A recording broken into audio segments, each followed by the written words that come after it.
ये पुस्तक का नाम है बाइबिल की कुंजियां। ये जो मेरे हाथ में आप देख रहे हैं यह है बाइबिल की कुंजियां। बाइबल पाठ्यक्रम की पुस्तक जिसे भाई जेसी चोट ने सन 1962 में तैयार किया था और इसकी लेखक यानी कि इसकी लिखने वाला स्वयं भाई चोट थे, जिसे भाई फ्रांसिस ने हिंदी में अनुवाद किया है। इस पुस्तक का अध्ययन करने पर आपको पता चलेगा कि वास्तविक में बाइबल क्या है और प्रभु यीशु कौन है और प्रभु यीशु द्वारा बनाई गई कलीसिया क्या है।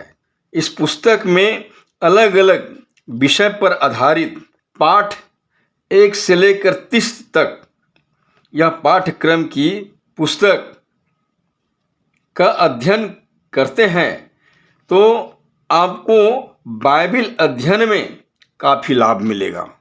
हो सकता है यह पुस्तक आपको उपलब्ध न हो सके, इसलिए हमने एंजल लाइफ शो चैनल के माध्यम से बाइबिल की कुंजियां नामक पुस्तक से लेकर वीडियो के रूप में आप तक पहुंचाने का प्रयास कर रहे हैं और हमारी आशा है कि प्रत्येक पाठ की शिक्षा को आप ध्यानपूर्वक सुनकर समझने के द्वारा आपको बाइबल अध्ययन में बेहतर लाभ होगा।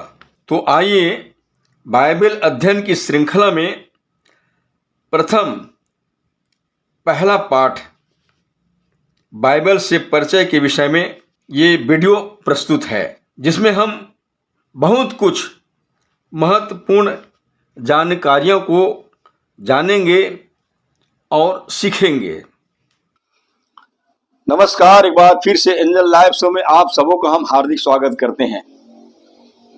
आइए इस समय हम बाइबिल के विषय में बात करेंगे, पवित्र बाइबिल के विषय में बात करेंगे और आज की पाठ में हम बाइबल से परिचय के विषय में अध्ययन करेंगे। Introduction to the Bible. इसमें हम बहुत सारी बातों को सीखेंगे। बाइबिल के विषय में बहुत सारी बातों को सीखेंगे कि बाइबिल क्या है।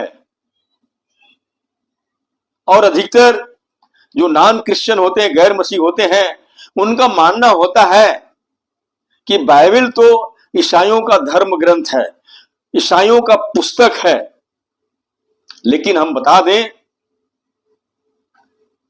जो इसकी विशेषता को जानते हैं उन्हें मालूम है कि बाइबल जीवन का किताब है, खुदा का कलाम है। प्रियो, हम बता दें, बाइबिल का अर्थ है पुस्तक। बाइबिल में कई पुस्तकें हैं और बाइबल जो है पुस्तकों का एक संग्रह है। बाइबल संसार में एक बहुत ही प्रसिद्ध पुस्तक है और अन्य धर्म ग्रंथों की अपेक्षा अधिक बिकने वाला कोई पुस्तक है तो वो है बाइबल। बाइबल चूंकि पुस्तकों का एक संग्रह है और हम देखते हैं बाइबल को 2 भागों में बांटा गया है। आज जानना जरूरी है कि बाइबल केवल ईसाइयों का धर्म ग्रंथ नहीं, बल्कि बाइबल 2 भागों में बांटा गया है। बाइबल में 2 भाग हैं, पुराना नियम और नया नियम, old testament, new testament. Old testament यानी कि पुराना नियम यहूदियों को दिया गया था, इजराइलियों को दिया गया था, और नया नियम प्रभु यीशु मसीह लेकर के आया। और हम देखते हैं बाइबल में कुल 66 पुस्तकें हैं। पुराने नियम में 39 पुस्तकें और नए नियम में 27 पुस्तकें, और इस तरह से कुल मिलाकर के बाइबल में 66 पुस्तकें हैं। और हम देखते हैं पुराने पुराने नियम के 4 भाग है। 4 भाग। पहला व्यवस्था, दूसरा इतिहास, तीसरा कविता संग्रह और चौथा भविष्यवाणी। तो हम देखते हैं सबसे पहला व्यवस्था में उत्पत्ति, निर्गमन, लय व्यवस्था, गिनती और व्यवस्था विवरण की किताब शामिल है। इसी तरह से दूसरा भाग यानी कि इतिहास, इतिहास में 12 पुस्तकें शामिल है और वो ये है यहोशू, न्यायों, रूत, पहला शमूएल, दूसरा शमूएल, पहला राजा, दूसरा राजा, पहला इतिहास, दूसरा इतिहास, एज्रा, नहम्याह, एस्तर और एस्तर। इसी तरह से तीसरा भाग है कविता संग्रह और कविता संग्रह में शामिल है यहूब की किताब, भजन संहिता, शबोपदेशक की किताब, नीति वचन और श्रेष्ठ गीत। और इसी तरह से भविष्यवाणी की पुस्तक में है, इनको भी 2 भागों में बांटा गया है। मेजर यानी कि बड़े भविष्यवक्ताओं की किताब और दूसरा है माइनर यानी कि छोटे भविष्यवक्ताओं की किताब। तो इसका पहला भाग में है बड़े भविष्यवक्ताओं का किताब, जिसको हम यशायाह भविष्यवक्ता, यिर्मयाह, विलाप के गीत, यहेजकेल और दानियल। इसी तरह से दूसरा भाग में है जो माइनर भविष्यवक्ताओं में आता है, वो है होशे, योएल, आमोस, ओबद्याह, योना, मीका, नहूम, हबक्कूक, सपन्याह, हग्गै, जकरिया और मलाकी। तो इस तरह से पुराने नियम के 4 भाग हैं और 4 भागों में ये सारी पुस्तकें शामिल हैं। इसी तरह से नए नियम में भी 4 भाग है और वो है प्रथम भाग यीशु मसीह के विषय में, यीशु मसीह के जीवन के विषय में, जिसमें हम देखते हैं मत्ती रचित सुसमाचार, मरकुस, लूका और यूहन्ना रचित सुसमाचार। ये 4 पुस्तकें मसीह यीशु के जीवन के विषय में बताती है। इसी तरह से दूसरा भाग है इतिहास, जो प्रेरितों के काम का पुस्तक है, जिसमें प्रेरितों का इतिहास को बताया गया है। इसी तरह से तीसरा भाग है मसीह जीवन के बारे में, जिसमें बहुत से पुस्तकें शामिल है और वो है रोमियो की किताब, पहला कुरिन्थियों, दूसरा कुरिन्थियों, गलातियों, इफिसियों, फिलिपियों और कुलुसियों और पहला थिस्सलुनीको, दूसरा थिस्सलुनीको, पहला तीमुथियुस के पत्री, दूसरा तीमुथियुस के पत्री, तीतुस, फिलेमोन और इब्रानियों की पुस्तक, याकूब, पहला पत्रस, दूसरा पत्रस और इसी तरह से पहला यूहन्ना, दूसरा यूहन्ना और तीसरा यूहन्ना और यहूदा की पत्री। इस तरह से ये पुस्तकें जो हैं मसीह जीवन के विषय में हैं। और नए नियम के चौथा भाग है, वो है भविष्यवाणी की पुस्तक, जो हमें प्रकाशित वाक्य में मिलता है। नए नियम की भविष्यवाणी की पुस्तक है प्रकाशित वाक्य। और सबसे बड़ी बात यह है कि बाइबिल में कई लेखक होने के बावजूद भी तमाम लेखकों का आपस में बड़ा ही तालमेल है। किसी ने आपस में एक दूसरे का विरोधाभास नहीं किया है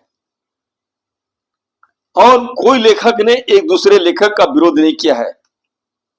और इस बात का प्रमाण है कि पुस्तक परमेश्वर की प्रेरणा से लिखा गया है। केवल बाइबिल ही एक ऐसी पुस्तक है प्रियो जो संसार की उत्पत्ति के विषय में बताती है, सृष्टि के बारे में बताती है, और मनुष्य के सृष्टि कैसे हुआ और मनुष्य का इस संसार में आने का क्या उद्देश्य है, और यहां से अंत में वो कहां को जाएगा। इस तरह से हमें मनुष्य के बारे में भी और सृष्टि के बारे में भी बाइबिल से जानकारी प्राप्त होता है, बाइबिल में मिलता है। और हम देखते हैं कि मनुष्य के बुराई क्या है, इस विषय में भी पवित्र बाइबिल हमें बताती है। और दूसरी बात हम बता दें, इस पुस्तक के द्वारा हम जान सकते हैं कि परमेश्वर हमसे क्या चाहता है और भविष्य में हमारा क्या होगा, और अंत में हम कहां जाएंगे। बहुत से भविष्यवाणियां जो इसमें थी वो पूरी हो चुकी है, और बहुत से प्रतिज्ञाओं को पूरा होना अभी बाकी है, जो कि हमें इस पुस्तकों के द्वारा जानकारी होता है। और सबसे जानने वाली बात यह है कि आज परमेश्वर हम हर एक से अपने वचनों के द्वारा बातचीत करता है। बाइबिल हमें बताती है कि पूर्व युग में बाप दादाओं से बातें करता था, उसके बाद में थोड़ा थोड़ा करके भिन्न भिन्न से और भांति भांति से भविष्यवक्ताओं से बातें करता था, लेकिन इस अंतिम युग में अपने पुत्र यीशु के द्वारा हमारे से बातचीत करता है, यानी कि वचन के द्वारा बातचीत करता है। और हमें इसमें यह भी जानकारी मिलता है, परमेश्वर के पुत्र यीशु को और उसकी इच्छा को हमारे ऊपर प्रकट किया है।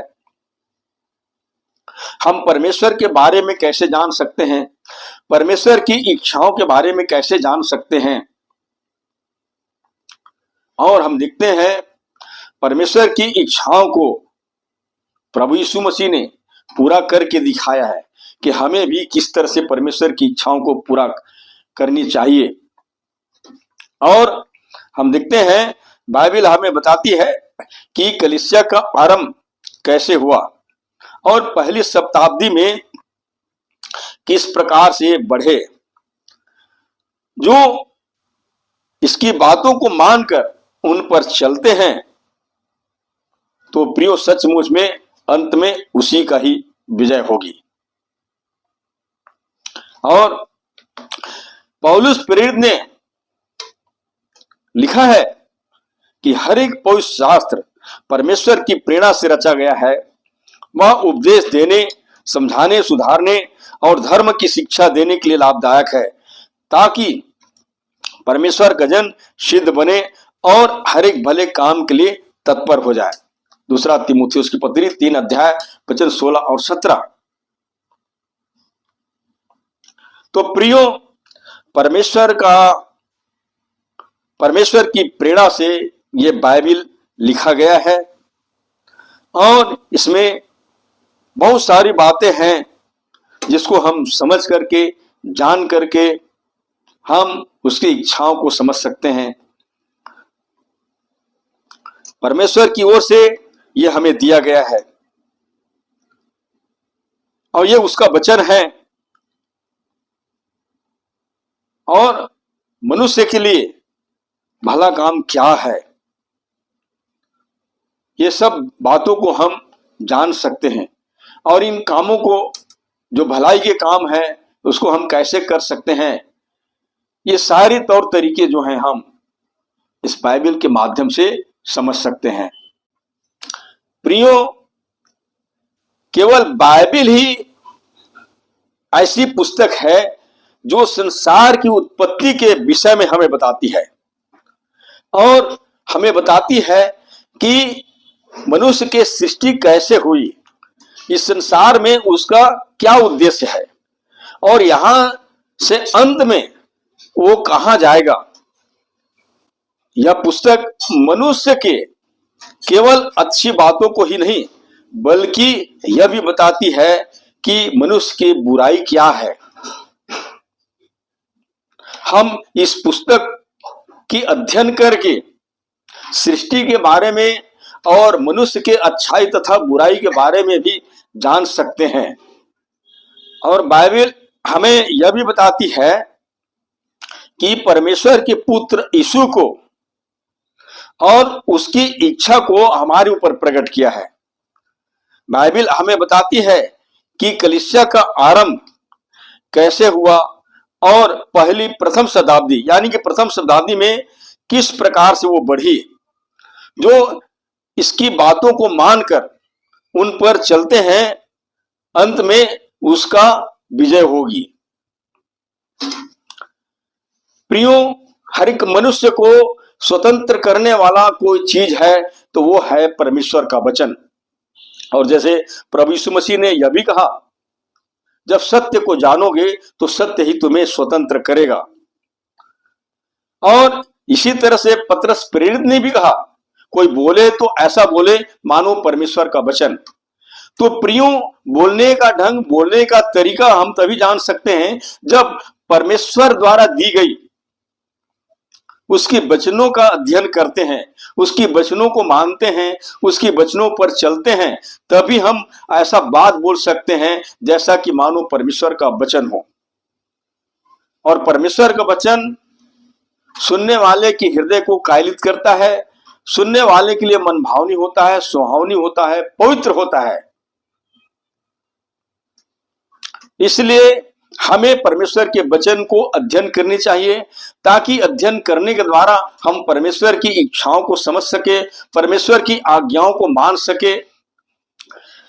बाइबल हमें सजेस्ट करती है कि हमें परमेश्वर के वचन में ढूंढना चाहिए। आज जो कुछ भी हम सुनते हैं या देखते हैं उसमें से बहुत सारी बातें मनुष्यों की ओर से होता है जो कि पवित्र शास्त्र में नहीं मिलता है। प्रथम शताब्दी में हम देखते हैं मसीही लोग जो कुछ भी सुनते थे, देखते थे, उन बातों को पवित्र शास्त्र में ढूंढते थे कि जो बात उन्होंने सुनी है, देखी है, वे सचमुच में पवित्र शास्त्र के अनुसार है कि नहीं। और सबसे बड़ी बात यह है प्रियो, हमें परमेश्वर के वचन में न तो घटाना है और न तो बढ़ाना है, क्योंकि बाइबल हमें बताती है यदि हम परमेश्वर के वचन में से तनिक सी भी बढ़ाएं या घटाते हैं तो उसका अंजाम बुरा हो सकता है, हमारे लिए भारी पड़ सकता है। और जैसे लिखा है, मैं हर एक को जो इस पुस्तक की भविष्यवाणी की बातें सुनता है गवाही देता हूं, यदि कोई मनुष्य इन बातों में कुछ बढ़ाए तो परमेश्वर उन विपत्तियों को जो इस पुस्तक में लिखी है उस पर बढ़ाएगा। और जैसे लिखा है, यदि कोई इस भविष्यवाणी की पुस्तक की बातों में से कुछ निकाल डाले तो परमेश्वर उस जीवन के वृक्ष और पवित्र नगर में से जिसका वर्णन इस पुस्तक में है उसका भाग निकाल देगा। तो मेरे प्रिय भाई बहनों, हमें ये जानना बहुत जरूरी है, न तो हम परमेश्वर के वचनों में से कुछ बढ़ा सकते हैं और न ही कुछ घटा सकते हैं। तो मेरे प्रिय भाई बहनों, बाइबल संसार में एक बहुत ही महान और प्रसिद्ध पुस्तक है। यदि आप इसकी आज्ञाओं को मानेंगे तो इससे आशीषित होंगे, और जो कोई इसका विरोध करेगा तो वो श्रापित भी हो सकते हैं। इसका अध्ययन कीजिए और इसका आदर करिए और इससे प्रेम करिए और इसमें दी गई आज्ञाओं का पालन कीजिए, तब आप इस जीवन में और आने वाली जीवन में भी आशीषित होंगे। बस यही उम्मीद के साथ परमेश्वर आप सबकी सहायता करे। धन्यवाद।